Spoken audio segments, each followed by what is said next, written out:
In a world where change is the only constant, Choumil stands at the forefront, guiding title professionals to not just grow their businesses, but to master the art of innovation. With every episode, you're handed the keys to unlock unparalleled growth and stay ahead of the curve. Get ready for a transformative journey.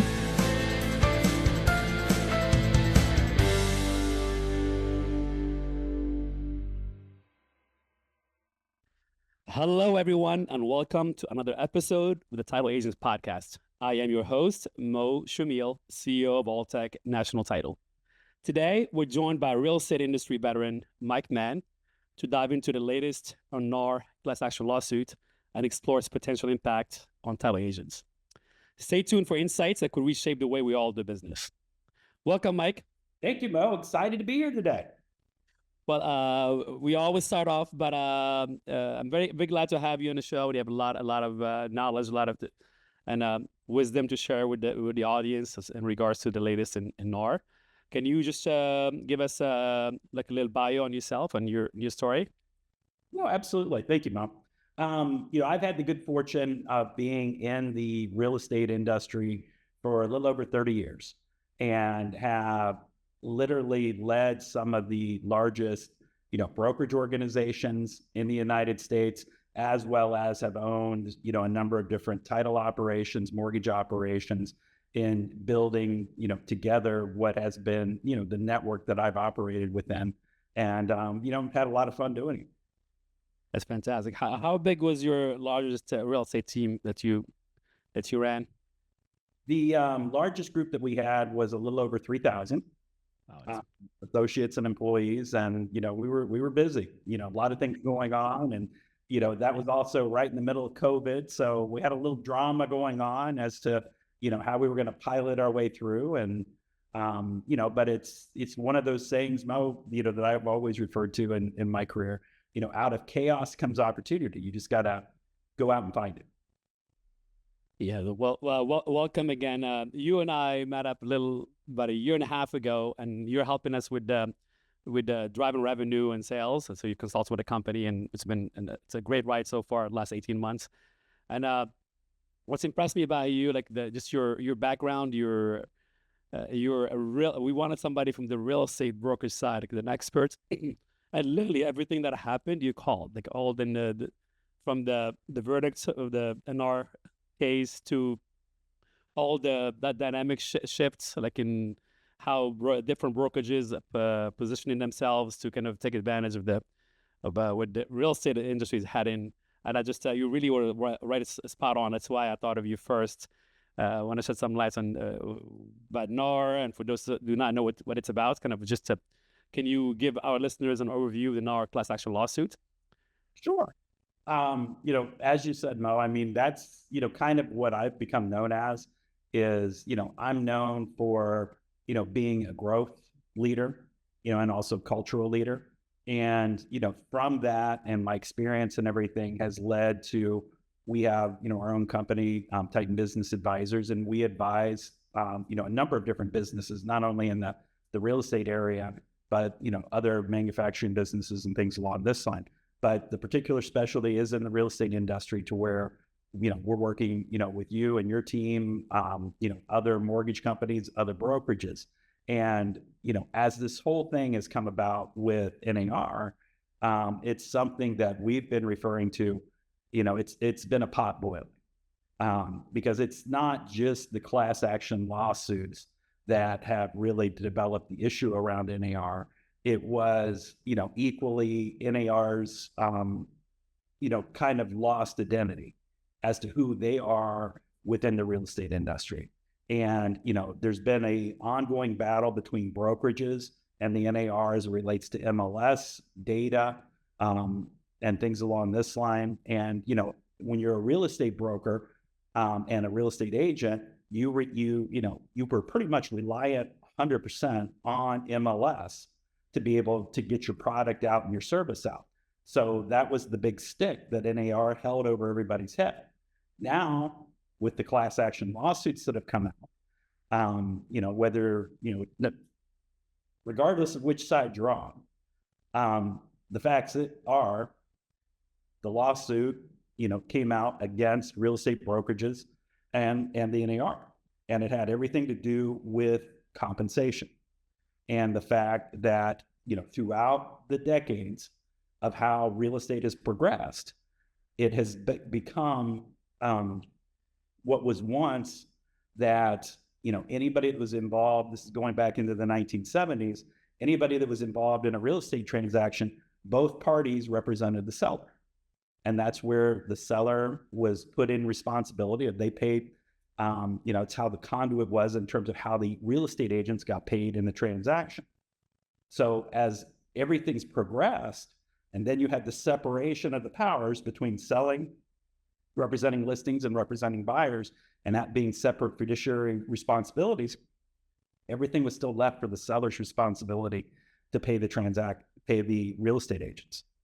So this class action lawsuit that's spun up basically said, well, that's not fair for the seller to have to pay those real estate commissions against themselves in terms of a buyer representative real estate agent representing a buying party. And ultimately that was deemed true.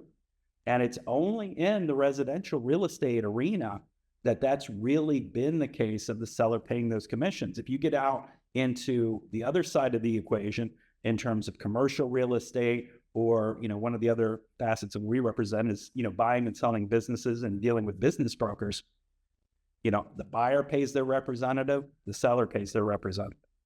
And because this is a change, and the real estate industry on the brokerage side is not very prone to changes, this has been a tough change for them to handle.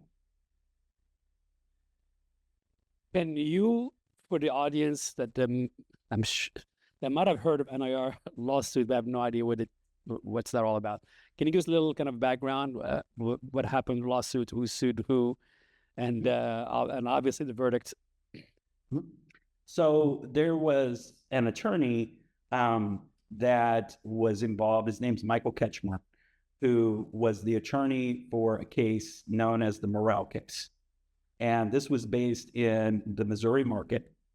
And it turned into a class action lawsuit to where you had 3 sellers who basically filed suit against the National Association of REALTORS and the largest brokerages in the United States that were operating there in the Missouri marketplace, as well as the franchise brands in terms of Keller Williams, Coldwell Banker, you name it, and those names are involved in this class action lawsuit. So the class action lawsuit was filed, and it's been almost a year ago now, not quite, that everything went to trial, and those real estate brokerages and the NAR lost the case. The judge came back, it was a pretty quick verdict, and said, no, what you people are committing is antitrust. Okay, you can't dictate that the servicing of the buying clientele has to be paid by the seller. And what was even more is you had, and this goes back to the training of real estate agents by these brokerages, because we'll come back to the NAR in a second, but the training of the real estate brokerages was, basically, hey, if you're not putting such and such cooperation, percentage that the seller's willing to pay a buyer's agents won't show your property. So there was that underlying threat to the sellers to enhance, whatever you want to call it, them to perform instead of protecting their own interests. And then the NAR was the conduit for what would make that happen in the marketplace, because they dictated to all of the real estate agents and brokerages in the marketplace, you have to have a buyer representation commission put on every listing that is going to be on the MLS, or you can't put a listing on the MLS. So when you put all of that together, that was the antitrust basis of this. And that's what the courts have deemed, illegal. And now you've had a variety of different, NAR refers to them as copycat cases popping up all across the United States with other sellers that have duplicated this. But now you've also got buyers who are filing class action lawsuits against the NAR and these big brokerages saying, hey, you're artificially inflating the purchase price that I have to, pay for this property because of your policies and your collusion with one another. Because the attorneys, they're doing what they get paid to do. They're showing, when it goes to the court that, hey, you have NAR, you have MLS, and you have the associations that are involved in NAR. But who are those people? Well, those are the brokers and the agents who comprise the board of directors for those associations and MLSs that are dictating the rules. It's not an independent party.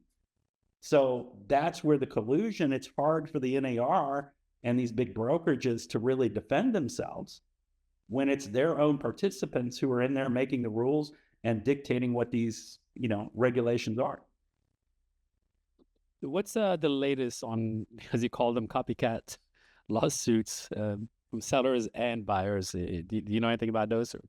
Yeah, there's, really a big one on the buying side. It's called Baton 1, Baton 2, and it was orchestrated out of Chicago. And that one has, gotten a lot of attention because that one is actually, because of the class action status and the class action class that's associated with it, that's bigger than Morel that was just found up. So if, the parties were to, that goes all the way to court. And if they were to lose, you're talking billions, probably 3 times the award, if not 4 times the award of what was seen in the Morel case. And if that were the case, that would, could potentially put, NAR, as the largest trade association in the United States, that could put them in financial jeopardy, as well as these other big brokerages and franchise groups, because they just don't, they don't have that much cash to suffer that type of loss. I know a handful of brokerages settled the case prior to the verdicts, and I think somebody may be one of them after the verdict. And DOJ struck those settlements. What was the rationale behind the DOJ, Department of Justice, of kind of striking those out? And what's their intent? I guess they seem they want to go deeper and put somebody out of business, kind of. Yeah, it's interesting, Mo, when, because that, everything that is on like the national trade media and what's being talked about is, the NAR settlement, the class action suits, and, it's drama, a lot of negativity, but nobody has really been talking about the DOJ and the Department of Justice and their investigation into the NAR is, that's really, for lack of a better, that's the trump card, because, NAR and these brokerages can settle all they want on the class action basis, but the Department of Justice holds the ultimate card in being able to say, hey, this is how we want the real estate market to be regulated and administrated as we move forward. And the Department of Justice over the past decade has had an ongoing battle with the National Association of Realtors over accusing them of practices that are not only antitrust, but also discriminatory in nature in a number of cases. And, there was a settlement between the NAR and the Department of Justice, probably is a little over 2 years ago. And everybody thought, the waters were going to be calm. And then all of this started with the class action suits and the other NAR case. And then the Department of Justice came back and said, hey, because of all this other things going on, that settlement that we had is no longer valid. We're putting you back under investigation. And, we really are looking to change, in particular, how the MLS operates and how real estate is administrated within the United States. And, those, they haven't come out and really said what they want it to be. But what they have said is, hey, we're not happy with this settlement. We're not happy with that settlement that's being proposed in the class action lawsuits because we don't think it goes far enough. Department of Justice's role is to protect consumers, and do you think is the current administration as one of the ways they're looking to kind of combat inflation and the cost of housing? One of them was going after title insurance. That's another subject. Next one is trying to drive down that $100 billion a year commissions, trying to drive that down. So I don't know. They're thinking maybe they can drive the cost down by 1 or 2 or 3% of housing. I'm not sure how that works, how that math works, but is that one of their intents? Or? Well, it's definitely one of the things that's being talked about. When you have people that are outside the real estate industry, and when I refer to real estate industry as title, mortgage and brokerage together, the only thing they see is a big money pot. They see how many dollars all this reflects and things along this line. And, the general feeling from consumers that go through a real estate transaction is, they're very sensitive to all of the expenses now that are part of that traditional real estate transaction, whether that come from the mortgage side and points origination fees, whether it comes from our side on the title, with regard to search fees, policy fees, all these types of things. And then the brokerage side of the commissions, and then you got brokerages charging administrative commissions. I mean, all sorts of things. It's like everybody has their hand out. And now you have these different regulators who are looking to rein it in because they're hearing those complaints from consumers. And, when you look at the current administration that's in office, they've been pretty vocal. That's who's driving the DOJ currently. And that's where, when you look at the bigger picture on the real estate brokerage side in particular as well, there's rumor out there, there's talk out there that the DOJ could actually be looking to take the real estate brokerage and agents just to the same way that they did the mortgage industry when the great economic, decline hit previous. And that is take real estate agents away from being independent contractors and making them employees. Wow. So that'd be massive. Yeah. So that things could be regulated more in terms of control of the purchase transaction. But, you hit it earlier, Mo. What happens if they do that? Well, that's a whole new level of employment taxes coming in, things along this line, making sure that real estate agents, have appropriate insurance benefits, you name it. And that's, this current administration has basically said, I mean, they're not for, an independent contractor status. So, time will tell how that pans out. But, from a regulatory perspective on saying that, one of the pitches of, consumer cost savings from the current administration as well was, hey, if you're doing a refinance type of situation, we can get rid of the mortgage title insurance premium. It's not necessary. It's, it's duplicated.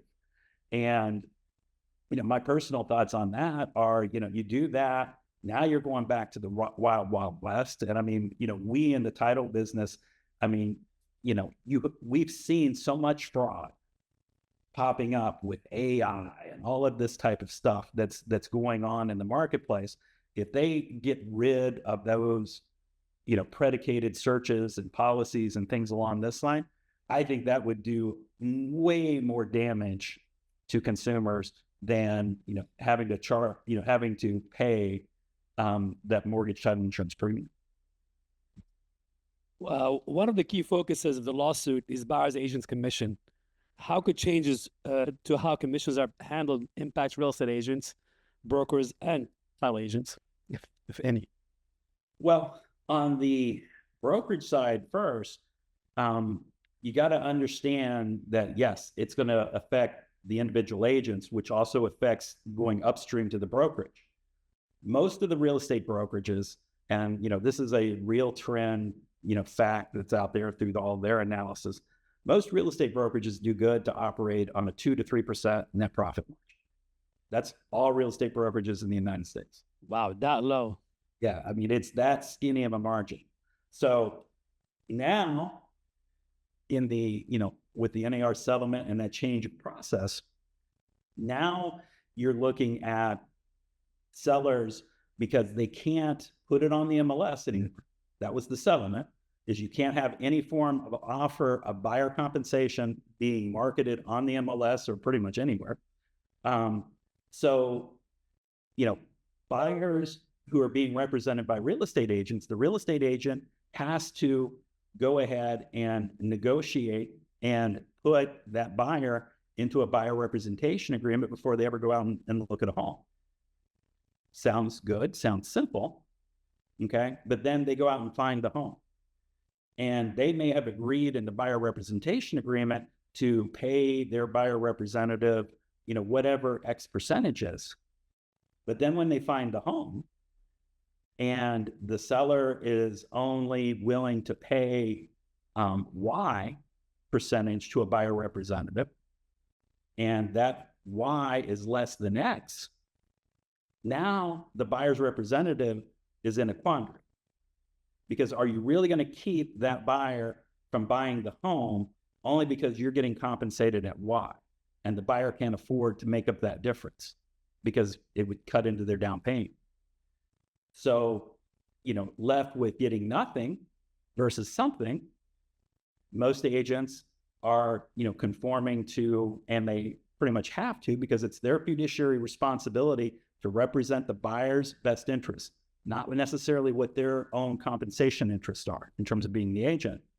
So they're going to concede to do whatever it takes to get the buyer in the home.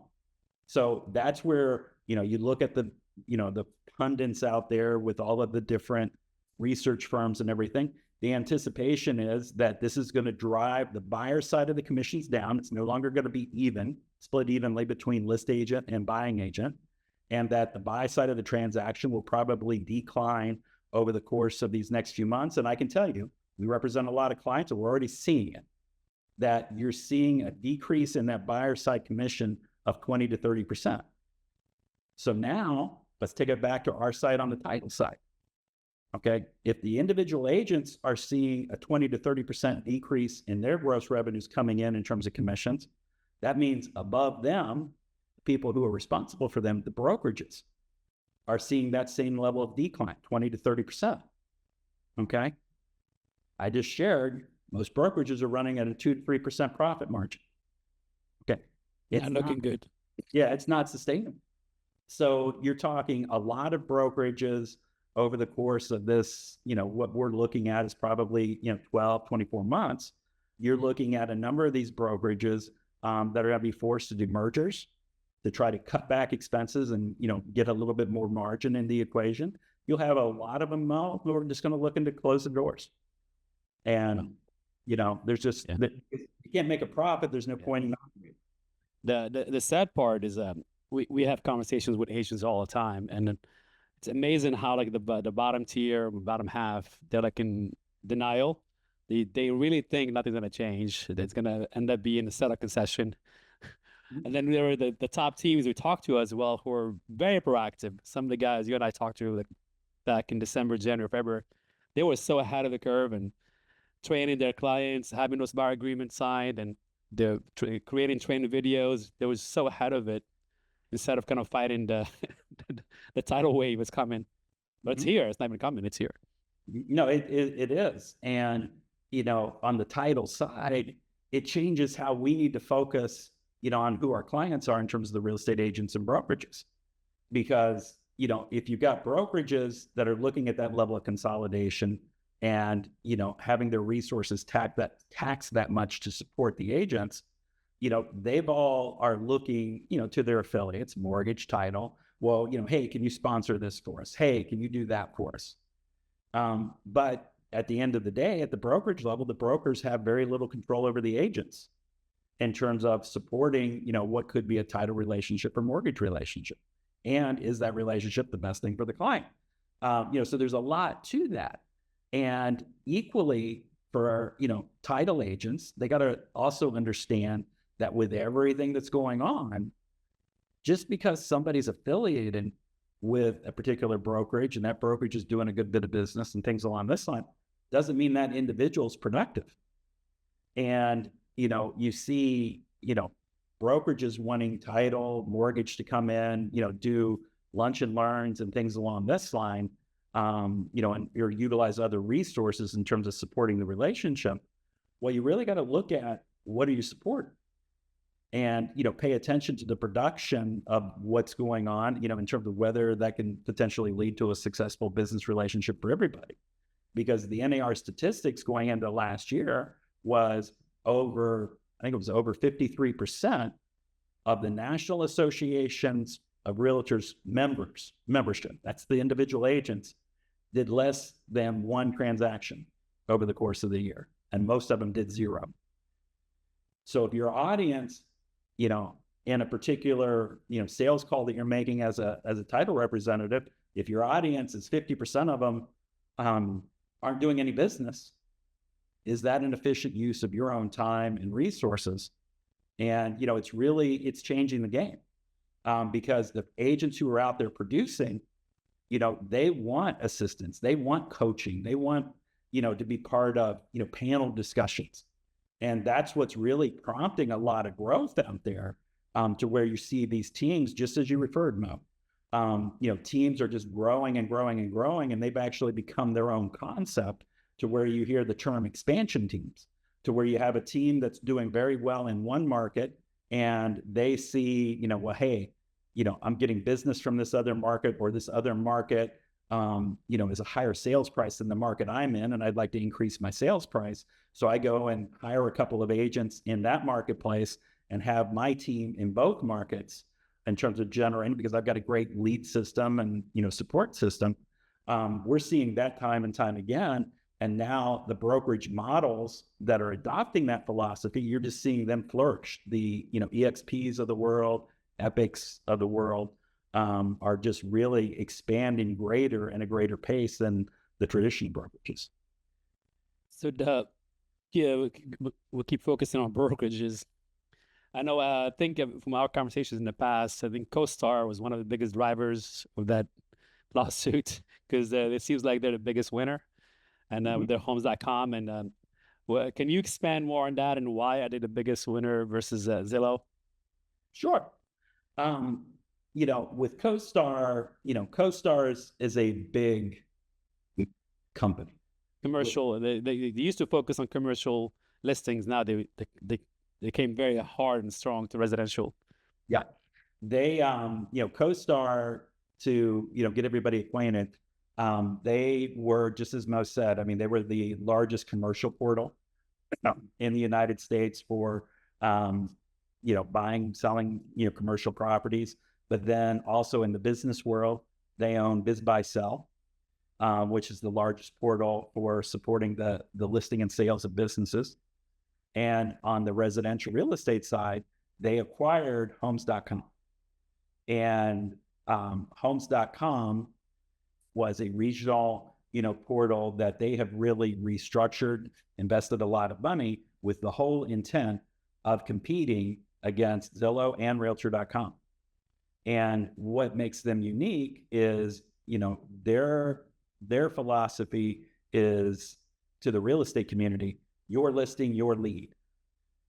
Whereas you look at Realtor.com and Zillow, the way that they've built their programs has been, we'll put your listings, on our sites, which get a lot of consumer traffic and things along this line.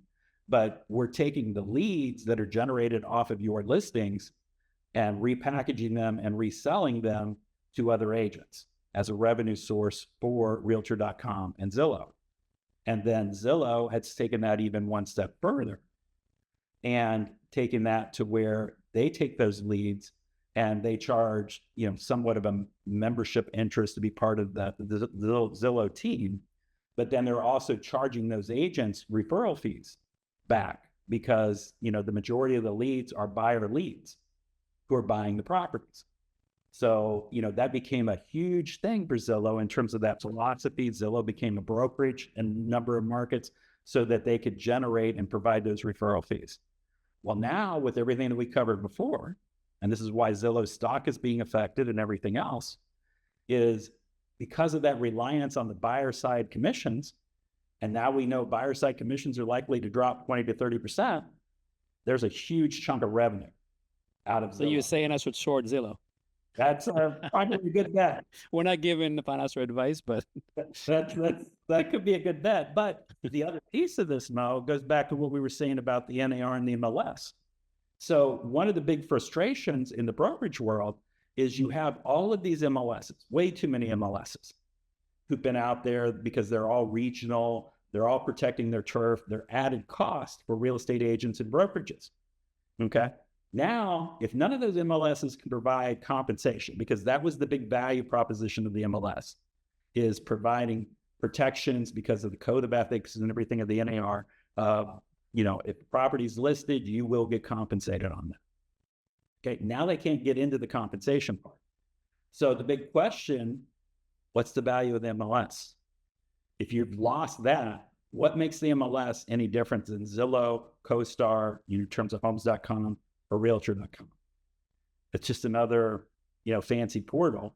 And, there's going to be the challenge. And that's why you've seen in the class action lawsuit settlements, the big brokerages and the franchise groups are saying that our members, no longer pursuant to the relationship with us in terms of the brokerage and the franchise group, have to be members of the NAR, because they're trying to say, and disassociate themselves from the rules and regulations that were perpetuated by the NAR and the MLS, that got them into that antitrust trouble and collusion that they were all alleged to have behaved in. So it's one of those times in the industry, Mo, where the people who are willing to go out and do the business and engage in business, they're going to do very well. People like you had alluded to earlier in the conversation, who want to sit back and, I'm going to just keep doing my business the way I've done it over, the past years. Those people are going to find more and more challenges as this moves forward. How do you think a change of commission rules will influence buyer and seller behaviors? And how will that affect title agencies, if any? You're seeing, the unfortunate byproduct of it is a lot of buyers are questioning the need of maintaining representation. The homes that they want to look at and things along this line, they're not really reliant on the agent to find the homes. They go to homes.com, Zillow.com. They have the ability to see what's on the market in many cases. And so if they have the ability to see what's on the market and, make an appointment to see that property, and if they like the property, put it in contract, they're not jumping up and down to pay somebody another commission in terms of the buyer side of the commission. And the sellers are recognizing this as a, negotiable part of the transaction now as well. And so what you're seeing is oftentimes the buyer's coming in unrepresented, and, they're going over to LegalZoom.com or some other, online platform and writing a purchase contract up, and boom, turning it back into the seller. And, you can Not a good thing. Yeah, you can get into some very questionable, situations that way. And, but it's happened. And in the title world, that's something we've got to be prepared for is, you got to know how each side of the equation is being compensated in terms of the list agent and buy agent, because the likelihood is it's going to change through negotiation. So, it can't just be one and done, putting the information in at the front end of the transaction into quality and other things. You've got to have mechanisms and processes to make sure you're keeping up with the transaction, because we're also seeing that as, properties go through like the inspection phase and things along this line, that's even being treated as a whole renegotiation phase in a lot of these transactions. And they're coming right back to, if I got to pay for a new furnace, well, then I'm going to decrease what I'm going to pay the real estate agents. So it's become the wild, wild west. How can title agents work more closely with real estate agents to navigate these changes, ensuring both industries continue to serve clients effectively? Well, real estate is about people. It's about relationships. Whether you're in the title side, mortgage side, or brokerage side. And, for folks in the title associate side. It's about, how do you provide services that make a difference, to your real estate clientele while still maintaining, RESPA compliance, because, with all the regulatory stuff that's going on out there, I mean, regulators are paying big time attention that people are going to do this right. So, that's oftentimes boils down to, bringing, your title representatives and agents together, who are the productive agents, and talking about what's going on in the marketplace, collaborating, going through coaching together as to what can be done to, get in front of more active clients.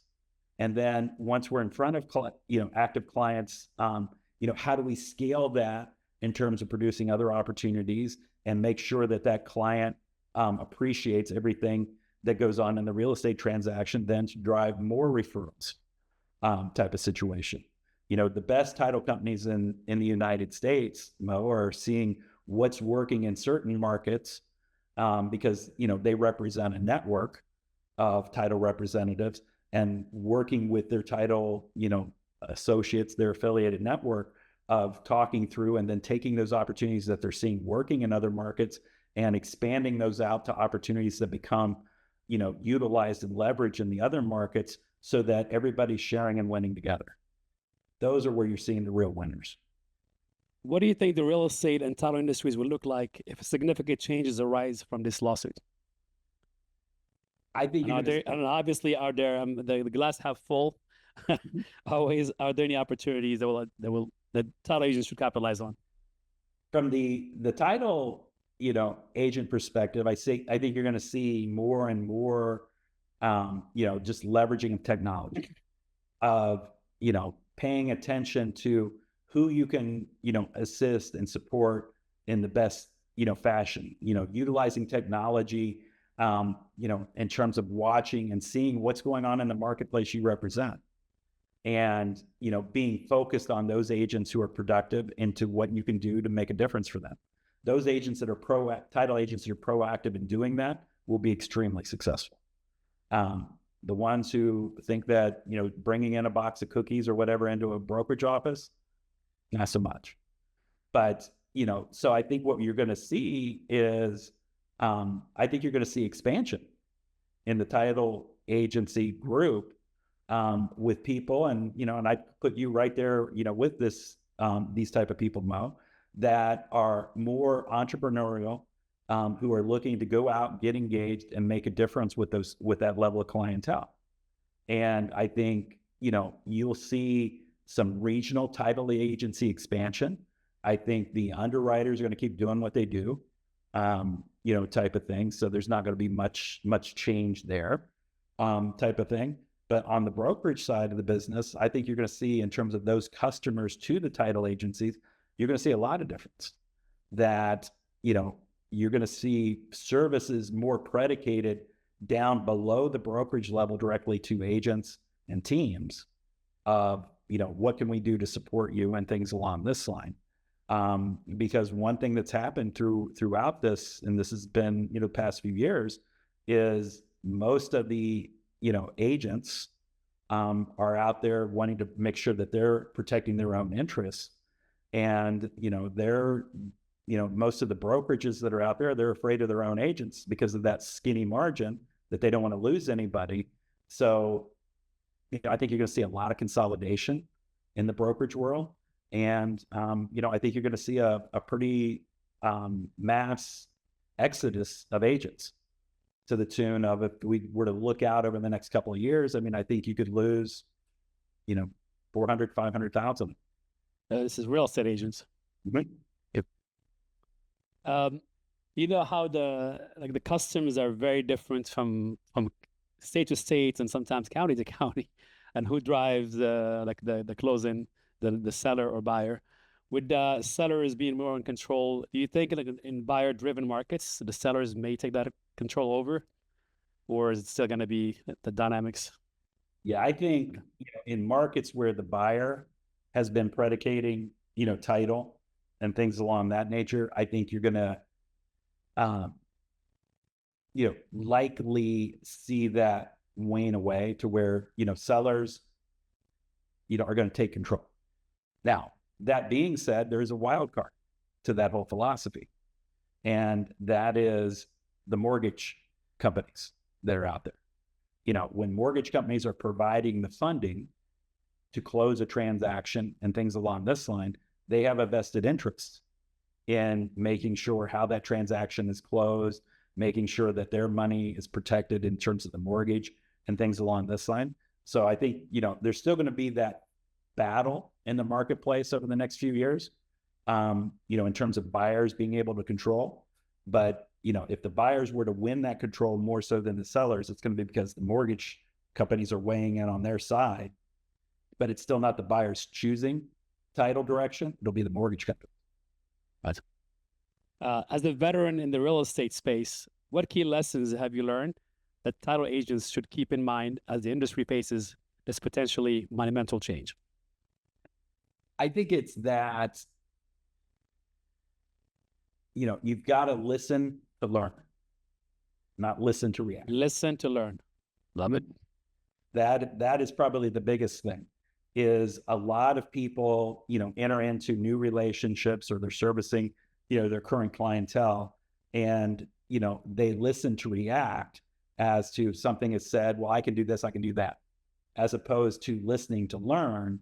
Because what we're talking about with the regulatory influence in today's purchase market, especially, it's not the same old business.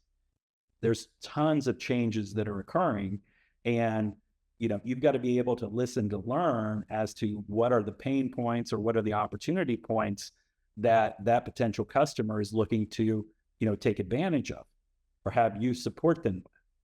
And the people that listen to learn and then formulate a strategy and solution around that will win every time. The ones who listen to react will tend to not be as effective. What advice do you have for title agents and real estate professionals to stay resilient and proactive? Well, you got to realize that even though there's a lot of negativity that's out there in the marketplace, this isn't doom and gloom. This is the result of having, little to no change in an industry for decades, having way too many people involved in the industry, without any real restrictions or benchmarks for entry into the marketplace as a real estate agent. So, there's going to be a thinning of the herd. But, you can't let that affect you, because when you look at the overall mechanisms, whether it be title or the brokerage side of the equation, there's huge opportunity out there. Okay. There's a lot of people, in terms of pent-up demand, who are looking to buy and sell properties and things along this line. Owning a home is a staple, in this marketplace and, in the culture of the United States. And it's something people take a lot of pride in.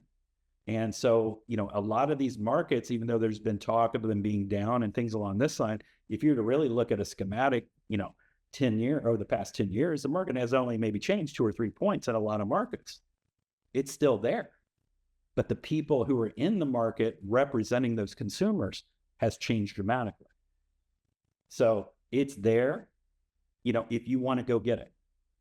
So you can't let the negativity and the BS persuade you.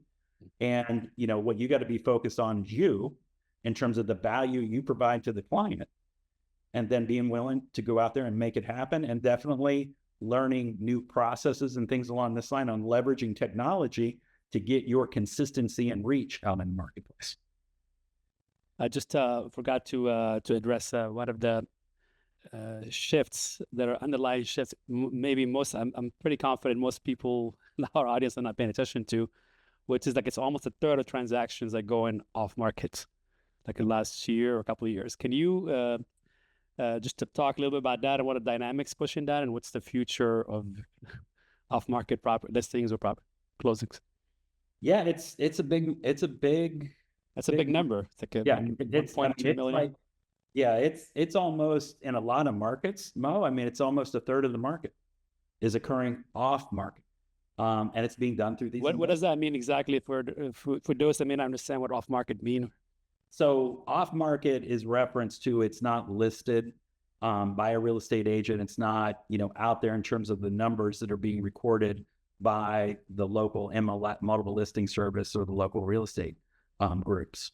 So, it's investors a lot of time. And, when I say investors, there's a different classes of investors that have popped up.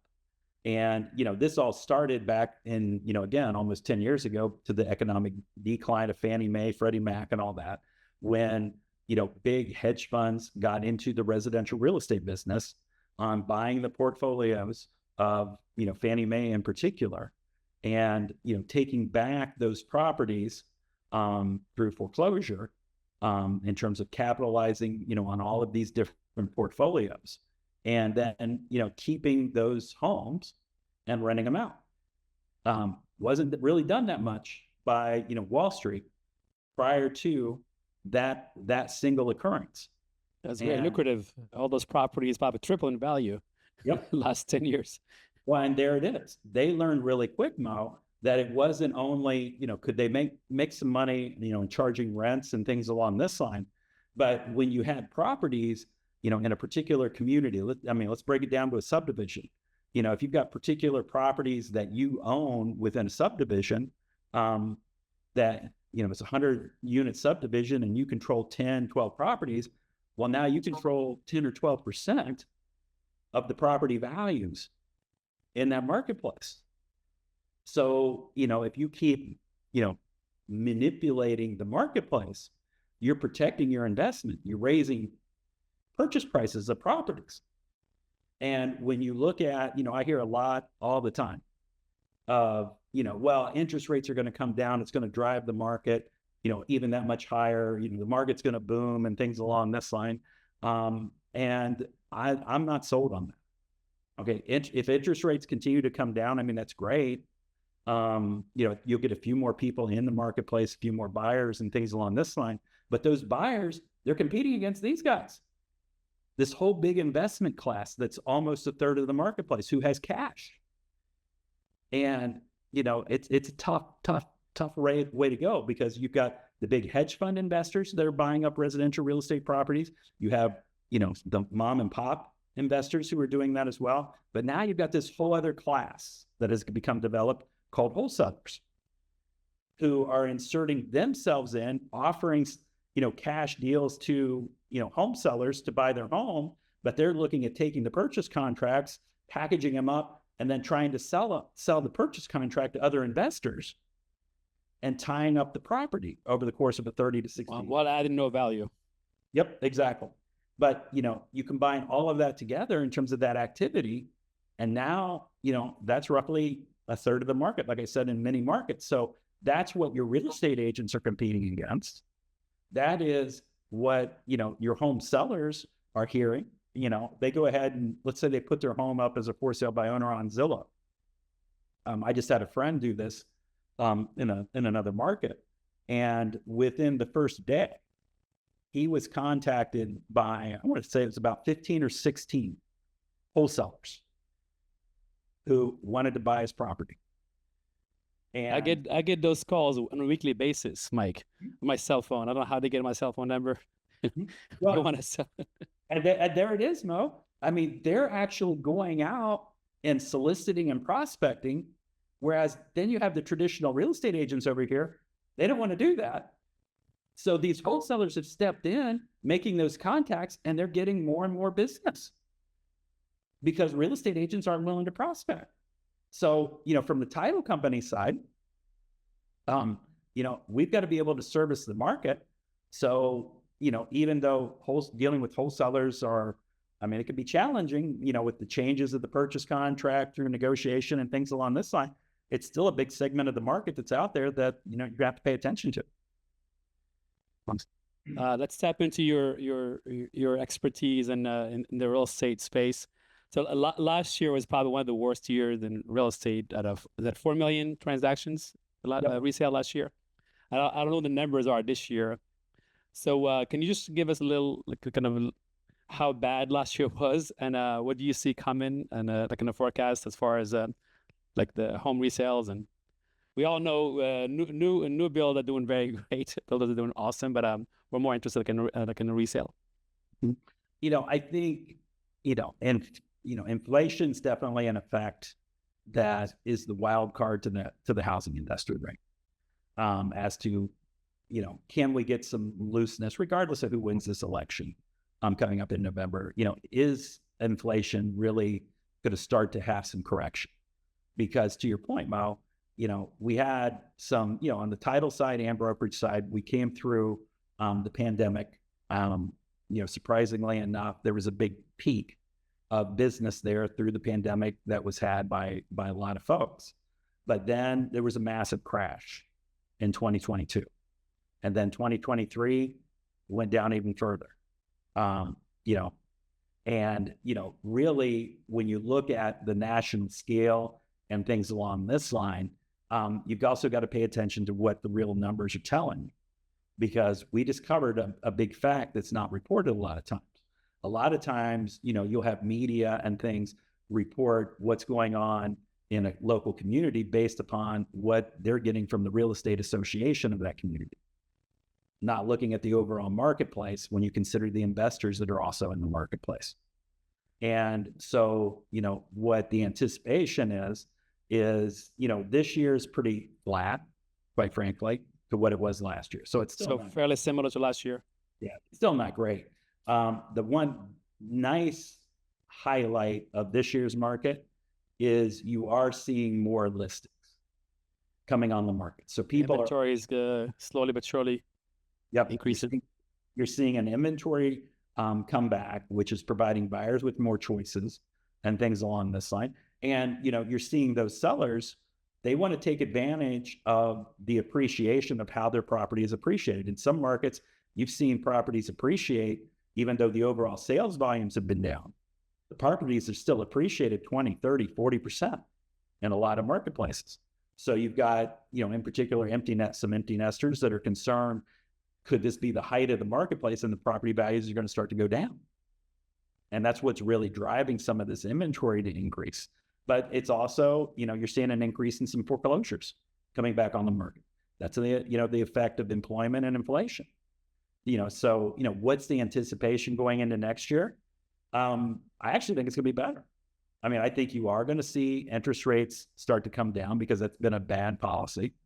And that will loosen it up some to where we will see some more people coming into the marketplace.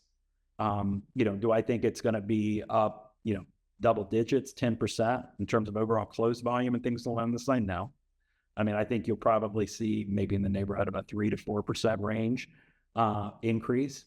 It's not going to be anything dramatic, but it's going to be definitely a little bit more positive.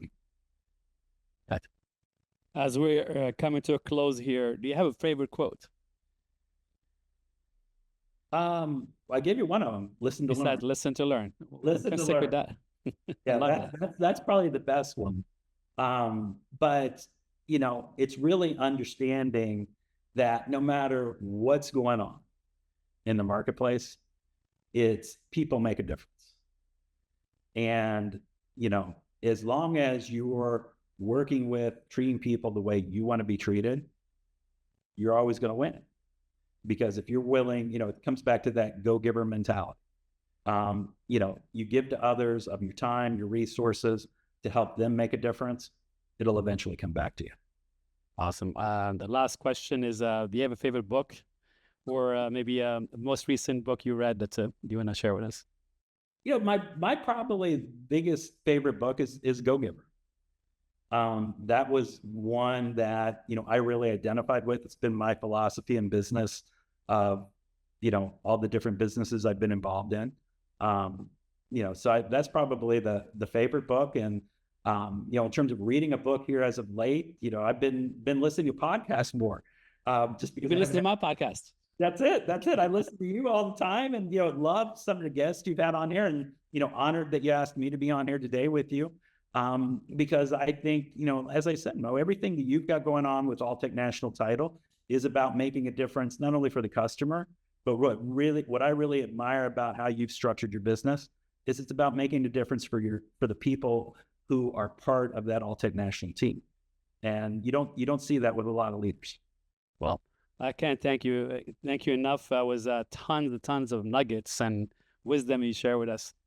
Well, thank you for tuning in to the Title Agents Podcast. I hope our discussion with Mike Mahon provided valuable insights into the NAR class action lawsuit and its potential impact on title agents. If you found this episode helpful, be sure to subscribe, leave a review, and share it with your network.